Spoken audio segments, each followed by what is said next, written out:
शंकराचार्य के हिसाब से ये जो दुनिया हमारी है, ये भी एक तरह का सिमुलेशन है। अंतर सिर्फ इतना है कि हम कैरेक्टर हैं और उस वीडियो गेम का रिमोट किसी और के हाथ में है। कोई हमारे साथ खेल रहा है और हमें लगता है कि मैं सीए बन गया, वहां से बटन कैसे चलाया, अब सीए बन गए। पर आप उछल रहे हैं, ये कर रहे हैं, वो कर रहे हैं, अचानक उससे गलती हुई, यहाँ मामला खत्म। जैसे वीडियो गेम में आपसे गलती हुई, अंदर वाला खत्म हो जाता है। इतनी फानी किस्म की जिंदगी, इतनी बुलबुले जैसी जिंदगी, उस जिंदगी में इन छोटी छोटी बातों में इतना लीन होकर डूबे रहना, मेरे ख्याल से इससे खराब जिंदगी कोई नहीं हो सकती। और इसलिए जो करना है वो ये है कि जिंदगी में होते हुए अपनी जिंदगी को बेहतर कैसे बनाना है, फाइनेंशियल चीजों से कंप्रोमाइज न करते हुए अपनी बाकी जिंदगी को बेहतर कैसे बनाना है। और जिंदगी बेहतर है यानी इसके 4-5 पैरामीटर्स हैं। सबसे गहरा पैरामीटर ये है कि आपके पास जीने का कोई पर्पस है या नहीं, और है तो कितना बड़ा पर्पस है। कुछ लोगों के पास होता है, मुझे सबको हरा देना है, फर्स्ट आना है, 1 करोड़ कमाना है, ठीक है, पर्पस है, पर ये पर्पस बहुत दूर तक हेल्प नहीं करेगा। इससे बेहतर पर्पस होता है एक समय के बाद कि आप अपनी क्रिएटिव इनसाइट को आगे बढ़ाएं। मैं ऐसे कई सीएस को जानता हूं जो सीए हैं, पर उनको लगा कि मेरी जिंदगी इतनी सीमित नहीं है, मुझे कुछ और करना चाहिए। तो उनमें से एक शेखर कपूर बन गया। उसने मिस्टर इंडिया फिल्म बनाई, बैंडिट क्वीन बनाई, कितना कमाल किया। एलिजाबेथ फिल्म बॉलीवुड में बनाई। वो चार्टर्ड अकाउंटेंट है, पर उसको एक दिन समझ में आ गया कि मेरा सीए वाले काम से ना जिंदगी कमाल की नहीं हो पाएगी। ठीक है, मैं कुछ कुछ कर लूंगा, लेकिन वैसी नहीं हो पाएगी जैसे मैं चाहता हूँ। और बहुत सारे सीए हैं। एक सीए को लगा कि मुझे देश को भी सुधारना चाहिए, वो सुरेश प्रभु बन गया, रेल मंत्री बन गया। एक और सीए को लगा कि मुझे एक नई पॉलिटिकल पार्टी में ईमानदारी का संदेश लेके जाना चाहिए, वो राघव चड्ढा बन गया।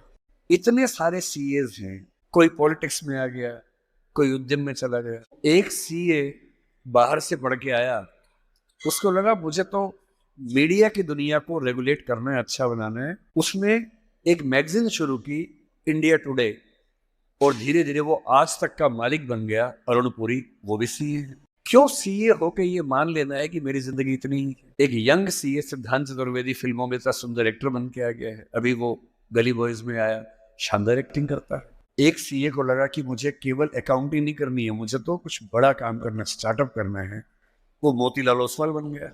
इतने बड़े बड़े सीए, कुमार मंगलम बिरला एक सीए हैं और सीए से पूरा साम्राज्य खड़ा कर दिया। एक सीए को लगा ये सब छोटा है, मुझे देश के लिए काम करना है, देश के लिए मर मिटना है।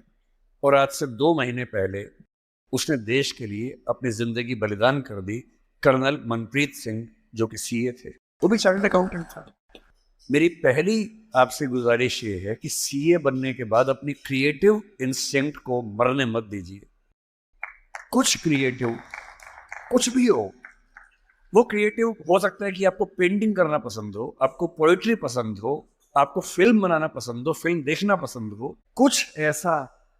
क्योंकि जो क्रिएटिव नहीं है, कई थिंकर्स कहते हैं कि जानवरों के पास भी 5 सेंसेस होती हैं, मतलब सबके पास नहीं, लेकिन जैसे गधे के पास है, गाय के पास है, भैंस के पास है, 5 सेंसेस है, हमारे पास 5 सेंसेस है। तो वो कौन सी चीज है जो मनुष्य को उनसे अलग करती है? तो वो क्रिएटिव सेंस है। और जिसने अपनी क्रिएटिविटी को ही मार दिया, फिर वो तो एक मशीन है, फिर काहे का इंसान। इसलिए मेरी पहली गुजारिश आप सबसे ये है कि सीए होते हुए कुछ ऐसा क्रिएटिव शौक पाल लीजिए कि दिन में 1 घंटा मस्ती से गुजार सकें उसमें। वो कुछ भी हो, फिल्म देखने से लेकर कविता लिखने तक, पेंटिंग करने तक, कुछ भी हो।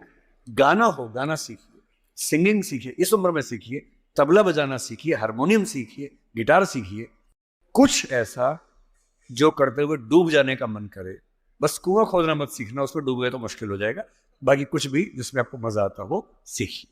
दूसरा, एक ऐसा पर्पस जीवन में रखा, बेशक इतना सा पर्पस हो, जैसे आपके लिए सबसे आसान क्या है, अपने आसपास 2-4-5 लोगों को सिर्फ इतना समझा दीजिए कि फाइनेंशियल विजडम जीवन में कैसे काम करती है, अपने पैसे का इस्तेमाल कैसे करना है, पैसा कमा के कैसे सेव करना है, कैसे इन्वेस्ट करना है, क्योंकि उस मामले में आपका मुकाबला कोई कर नहीं पाएगा। या अपने घर के आसपास 3-4 गरीब बच्चों की पढ़ाई का खर्चा उठा लीजिए, उनसे हफ्ते में बार मिलते रहिए, और आप पाएंगे आपके चेहरे पर पहले से ज्यादा चमक आनी शुरू हो गई है।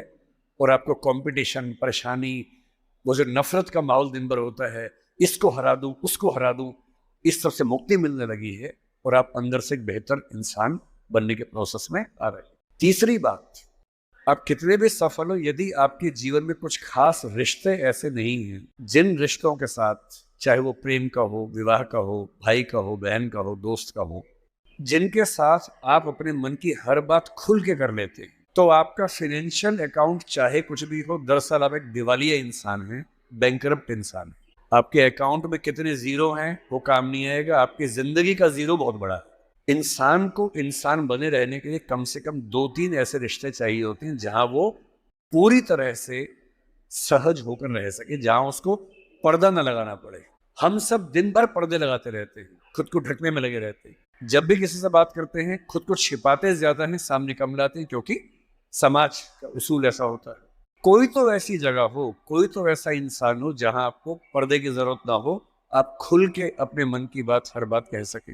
इसलिए मैं अपने जो काउंटर पार्ट्स हैं, चाहे वो सिविल सर्वेंट्स हो, चाहे आप सीए हैं, मैं अक्सर कहता हूँ कि जिंदगी की बैलेंस शीट में पैसे के साथ साथ creativity, emotional satisfaction, personal space.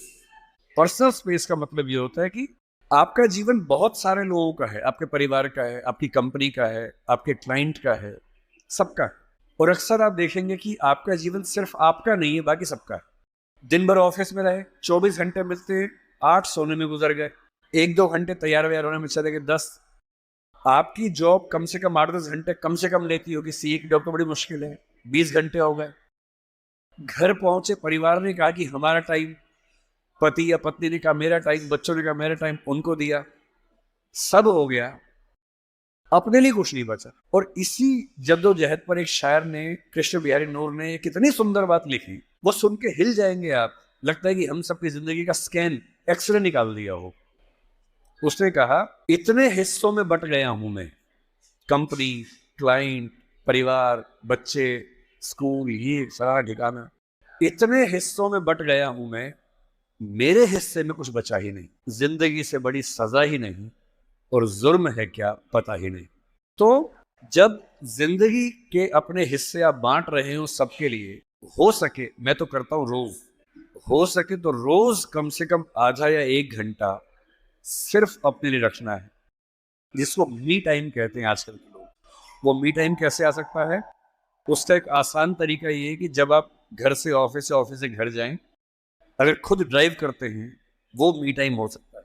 उसमें फोन को ऑफ कर दीजिए, अपने आप से बात करते हुए चलिए, अपने आप से सवाल, अपने आप से जवाब, अपने आप से ठहाका मार रहे हैं, कुछ सोच रहे हैं, उधेड़ बुन में हैं। अगर वो नहीं मिलता टाइम, तो घर पे या ऑफिस में कुछ आधा घंटा निकालिए, कागज पेन लेके बैठिए, कुछ पॉइंट्स नोट कीजिए, और रोज सोचिए कि आज का दिन मेरी जिंदगी को किस तरह से कंट्रीब्यूट करता है।